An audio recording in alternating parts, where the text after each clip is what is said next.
नमस्कार दोस्तों, जय हिंद। क्राउन एंशियंट हिस्ट्री का ऑब्जेक्टिव बुक। पिछले वीडियो में हमने प्राचीन भारत के इतिहास से सिंधु सभ्यता का चैप्टर कंप्लीट किया। आइए आज के वीडियो में वैदिक काल से रिलेटेड क्वेश्चन को देखते हैं, जिसमें पहला क्वेश्चन है, किस देवता के लिए ऋग्वेद में पुरंदर शब्द का प्रयोग हुआ है? इसका आंसर होगा ए, इंद्र के लिए। ऋग्वेद में 20 शब्द का उल्लेख हुआ है। इसका आंसर होगा ए, 170 बार। आर्य शब्द इंगित करता है। इसका आंसर होगा डी, श्रेष्ठ वंश को। क्लासिकीय संस्कृति में आर्य शब्द का अर्थ है। इसका आंसर होगा डी, एक उत्तम व्यक्ति। आइए पांचवा देखते हैं, ऋग्वेद का कौन सा मंडल पूर्णतः सोम को समर्पित है? इसका आंसर होगा सी, 9वां मंडल। छठा क्वेश्चन, निम्नलिखित में से किस एक वैदिक साहित्य में मोक्ष की चर्चा मिलती है? इसका आंसर होगा डी, उपनिषद में। आइए सातवां देखते हैं, धर्म तथा रीत भारत की प्राचीनतम वैदिक सभ्यता के एक केंद्रीय विचार को चित्रित करते हैं। इस संदर्भ में निम्नलिखित कथनों पर विचार कीजिए। पहला है, धर्म व्यक्ति के दायित्वों एवं स्वयं तथा दूसरों के प्रति व्यक्तिगत कर्तव्य का संकल्पना था। दूसरा है, रीत मूलभूत नैतिक विधान था जो सृष्टि और उसके अंतर्निहित सारे तत्वों के क्रियाकलापों को संचालित करता था। उपयुक्त में से कौन सा कथन सही है? इसका आंसर होगा आपका सी, 1 और 2 यानी दोनों। ठीक है, इसका आंसर दोनों सही होगा। चलिए आठवां क्वेश्चन देखते हैं, प्राचीन भारत में निशाका से जाने जाते थे। इसका आंसर होगा ए, यानी स्वर्ण आभूषण। ठीक है, प्राचीन भारत में निशाका कहा जाता था स्वर्ण आभूषण को। निम्न में से किस नदी को ऋग्वेद में मातेत्मा, देवीत्मा एवं नदीत्मा संबोधित किया गया है? इसका आंसर होगा बी, सरस्वती को। आयुर्वेद अर्थात जीवन का विज्ञान का उल्लेख सर्वप्रथम मिलता है।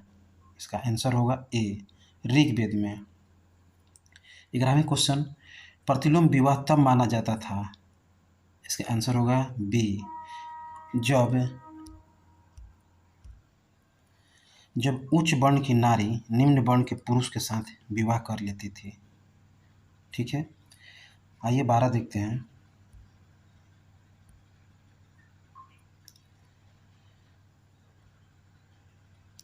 आर्यकालीन शब्द अधिवास से तात्पर्य था।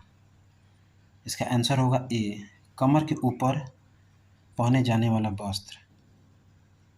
13 देखते हैं, निम्नलिखित में वो 10 कार्य कौन सी है जो आर्यों द्वारा व्यवहार में नहीं लाई गई थी?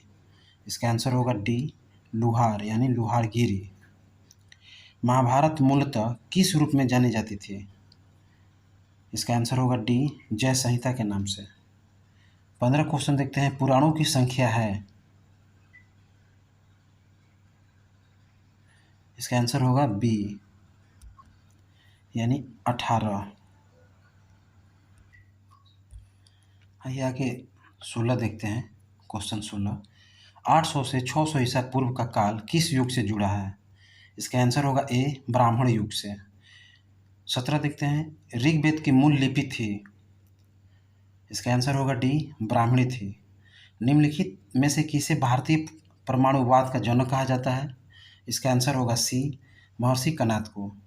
19 देखते हैं, ऋग्वेद में अधन यानी बद्ध जोग नहीं शब्द का प्रयोग किसके लिए किया गया था? ये गाय के लिए किया गया था। इसका आंसर होगा बी। ठीक है, 20वां क्वेश्चन देखते हैं, सबसे पुराना वेद कौन सा है? इसका आंसर होगा बी, ऋग्वेद। 21 नंबर, निम्न में से कौन सी स्मृति प्राचीनतम है? इसका आंसर होगा ए, मनुस्मृति। किस वेद में सभा को नरिष्ठ कहा गया है? इसका आंसर होगा ए, अथर्ववेद को। 23 क्वेश्चन है, सूचियों को सूची 2 से सुमेलित कीजिए तथा निम्न में दिए गए कूट से सही उत्तर पहचान कीजिए। आपका पहला है ऋग्वेद, सामवेद, अथर्ववेद, यजुर्वेद, और सूची 2 में है गोपद, शतपथ, ऐतरेय और पंचविंश। 23 का आंसर होगा सी। 23 का आंसर होगा सी, यानी ए का तीसरा यानी ऋग्वेद का ऐतरेय हो जाएगा, ठीक है, और बी का चौथा यानी सामवेद का पंचवीस हो जाएगा, ठीक है, और सी का अथर्ववेद का पहला गोपथ हो जाएगा, और रजुर्वेद का आपका शतपथ हो जाएगा, यानी इसका आंसर 23 का सी होगा। 24 है त्रय नाम है, इसका आंसर होगा ए, यानी तीनों वेदों को त्रय कहा गया है। 25 क्वेश्चन, निम्नलिखित में से कौन सी प्रथा जो है चतुष्टय वेदोत्तर काल में प्रचलित हुई? इसका आंसर है सी, ब्रह्मचर्य, गृहस्थ आश्रम, वानप्रस्थ, संन्यास, ठीक है, और ये चारों में से सबसे उत्तम जो है गृहस्थ आश्रम है। छठा है यज्ञ संबंधी विधि विधानों का पता चलता है, इसका आंसर होगा डी, यजुर्वेद से। नंबर 27, ऋग्वेद में उल्लिखित यौ शब्द किस कृषि के उत्पाद हेतु प्रयुक्त किया गया है? इसका आंसर होगा ए, जौ के लिए। 28 नंबर, जिस ग्रंथ में पुरुष मेघ का उल्लेख हुआ है वह है, इसका आंसर होगा सी, शतपथ ब्राह्मण में। 29, ऋग्वेद में सर्वाधिक संख्या में मंत्र संबंधित है, इसका आंसर होगा ए, इंद्र से। ऋग्वैदिक काल में प्रारंभ में निम्नलिखित में किसे महत्वपूर्ण मूल्यवान संपत्ति समझा जाता था? इसका आंसर होगा बी, गाय को। प्राचीनतम विवाह संस्कार का वर्णन करने वाला विवाह सूक्त किसमें पाया जाता है? इसका आंसर होगा ए, ऋग्वेद में। चलिए आगे देखते हैं। नंबर 32, भारतीय संगीत का उद्गम किसमें खोजा जा सकता है? इसका आंसर होगा सी, सामवेद की संहिता में। संस्कारों की कुल संख्या कितनी है? इसका आंसर होगा डी, 16, यानी 16 संस्कार हैं। 34 देखते हैं, निम्नलिखित में से किसे ऋग्वेद में युद्ध देवता समझा जाता है? इसका आंसर होगा बी, इंद्र को। ऋग्वेद में संपत्ति का प्रमुख रूप क्या है?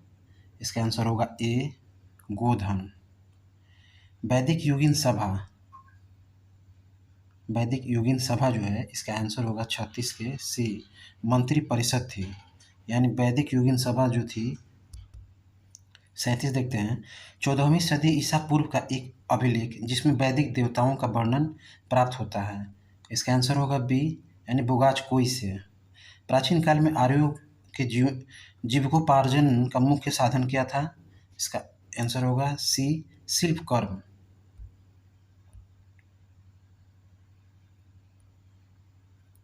सूची 1 को सूची 2 से सुमेलित कीजिए तथा सूचियों के नीचे दिए गए कूट से सही उत्तर का चयन कीजिए।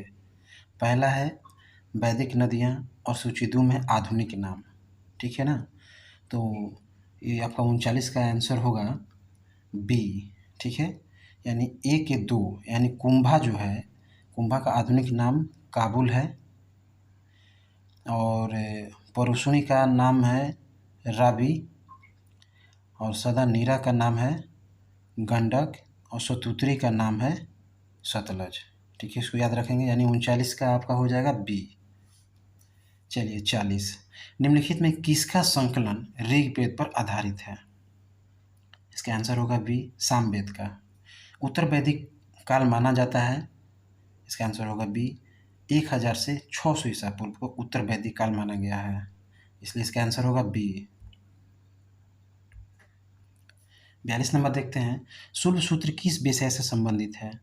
इसका आंसर होगा सी, गणित से। गोपद ब्राह्मण संबंधित है, इसका आंसर होगा सी, अथर्ववेद से। सुमेलित कीजिए, अथर्ववेद, ऋग्वेद, यजुर्वेद, सामवेद, और ये 1 नंबर में ईश्वर महिमा, बलिदान विधि, औषधियों से संबंधित और संगीत। तो 44 का आंसर होगा आपका ए, ठीक है, यानी ए का 3, यानी अथर्ववेद का हो जाएगा औषधियों से संबंधित, और ऋग्वेद का हो जाएगा ईश्वर महिमा, और सी यजुर्वेद का हो जाएगा बलिदान विधि, और सामवेद का हो जाएगा संगीत, ठीक है, यानी इसका 44 का आंसर हो जाएगा आपका ए। चलिए आगे देखते हैं। 45, उपनिषदों का मुख्य विषय क्या है?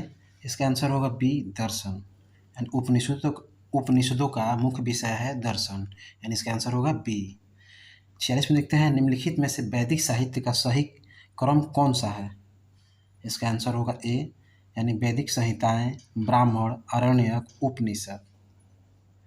आइए 47 देखते हैं प्राचीन भारतीय समाज के प्रसंग में निम्नलिखित शब्दों में से कौन सा शेष 3 के वर्ग का नहीं है। इसका आंसर होगा सी यानी कोश। गायत्री मंत्र की रचना किसने किया था। इसका आंसर होगा बी विश्वामित्र ने।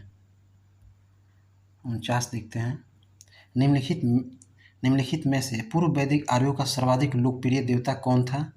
इसका आंसर होगा डी इंद्र।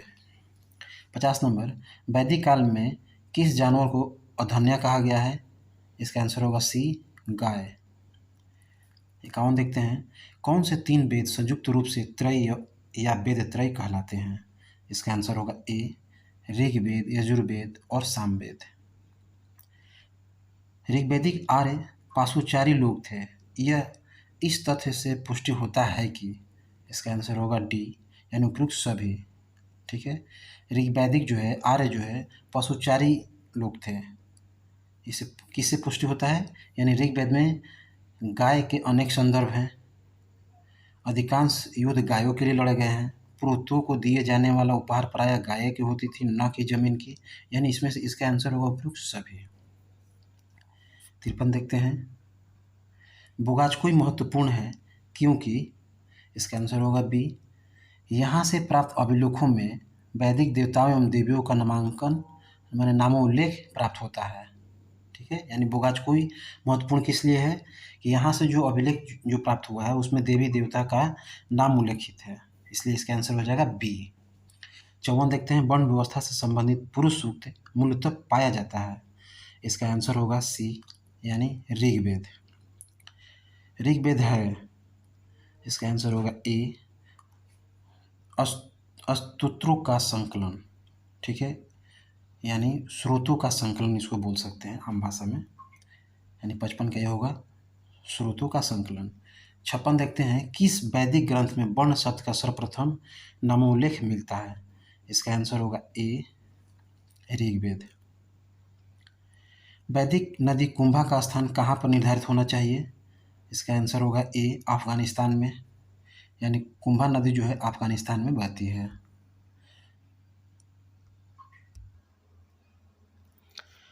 आइए 58 देखते हैं अध्यात्म ज्ञान के विषय में नाचिकेता और यम का संवाद किस उपनिषद में प्राप्त होता है। सी कठोपनिषद में। 59 देखते हैं ऋग्वेद में ऋचाएँ हैं, इसमें इसका आंसर होगा ए 1028। आरंभिक वैदिक साहित्य में सर्वाधिक वर्णित नदी कौन सी है। इसका आंसर होगा ए सिंधु नदी। निम्नलिखित में से कौन सी वह ब्रह्मवादिनी थी जिसने कुछ वेद मंत्रों की रचना की थी। इसका आंसर होगा ए लोपामुद्रा। ठीक है, लोपामुद्रा मतलब जो है ब्रह्मवादिनी थी जिसने कुछ वेद मंत्रों का भी रचना किया था। आइए 62 देखते हैं निम्नलिखित 4 वेदों में से किस एक में जादुई माया और वशीकरण का वर्णन है। इसका आंसर होगा सी अथर्ववेद में। वैदिक नदी अस्किनी की पहचान निम्नलिखित नदियों में से किस एक के साथ की जाती है। इसका आंसर होगा सी चेनाब।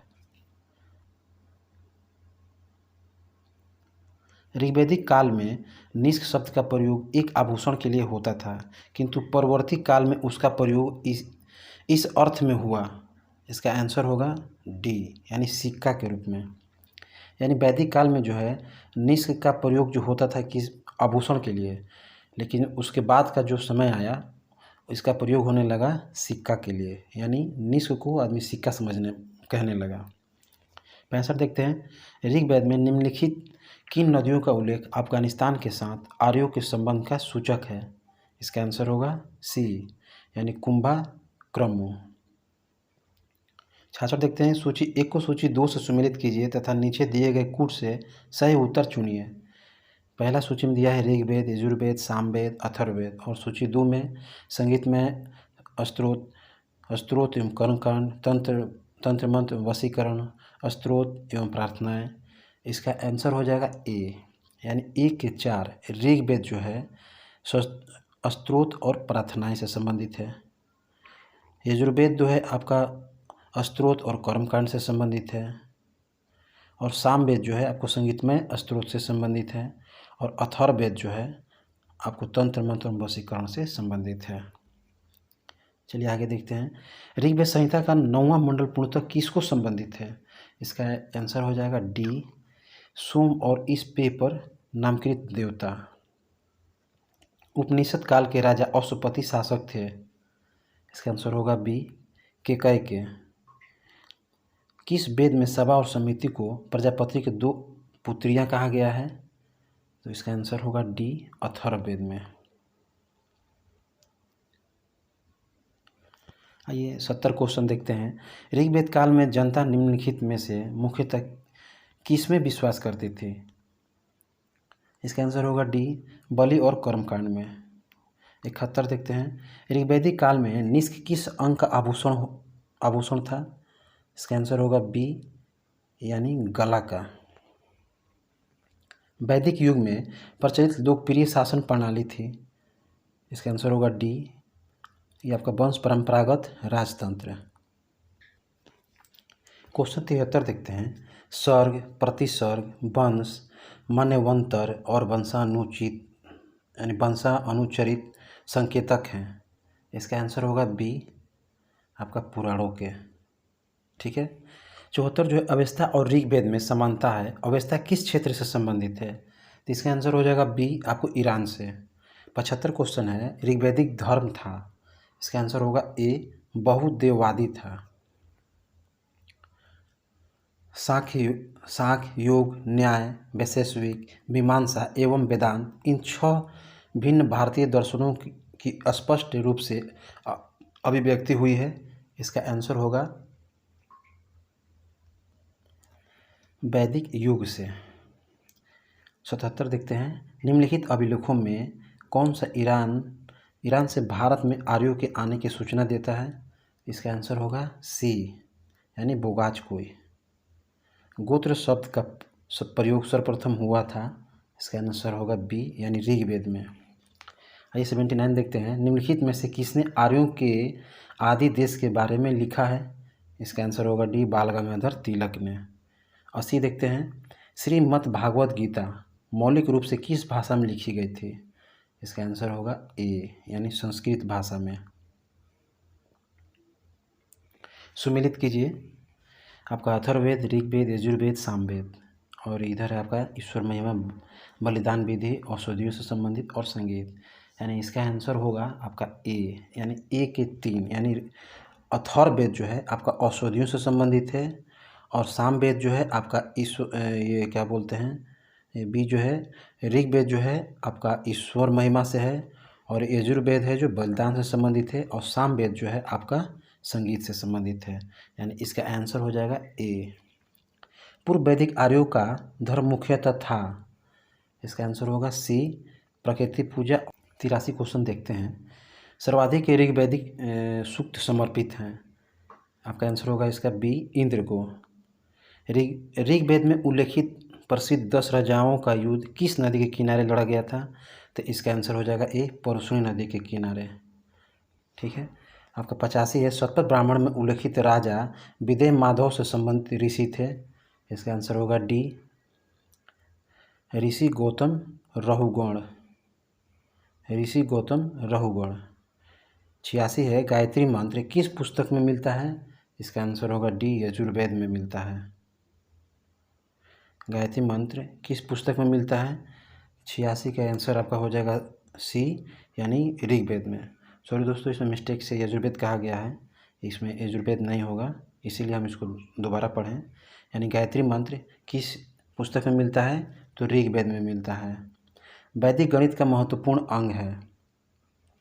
इसका आंसर होगा सी, शूल सूत्र। सत्यमेव जयते शब्द कहाँ से लिया गया है? ये आपका लिया गया है डी, यानी मुंडकोपनिषद से लिया गया है। वैदिक कर्म कांड में होता का संबंध था। इसका आंसर होगा ए, ऋग्वेद से। आइए 90 और लास्ट क्वेश्चन देखते हैं। सत्यकाम जबाल की कथा जो अनब्याही माँ होने के लांछन को चुनौती देती है, ये उल्लिखित है। आपका इसका आंसर हो जाएगा सी, छंदोग्य उपनिषद में। यानी सत्यकाम जबाल की कथा जो अनब्याही माँ होने का लांछन को चुनौती देती है, उल्लेखित है छंदोग्य उपनिषद में। दोस्तों, अच्छा लगे तो लाइक सब्सक्राइब जरूर कीजिएगा और अपने दोस्तों में इसको शेयर ज़रूर कीजिएगा। और ये पूरा वीडियो देखने के लिए आपको बहुत बहुत धन्यवाद। ऐसे ही आगे वीडियो बनाते रहेंगे, तब तक के लिए।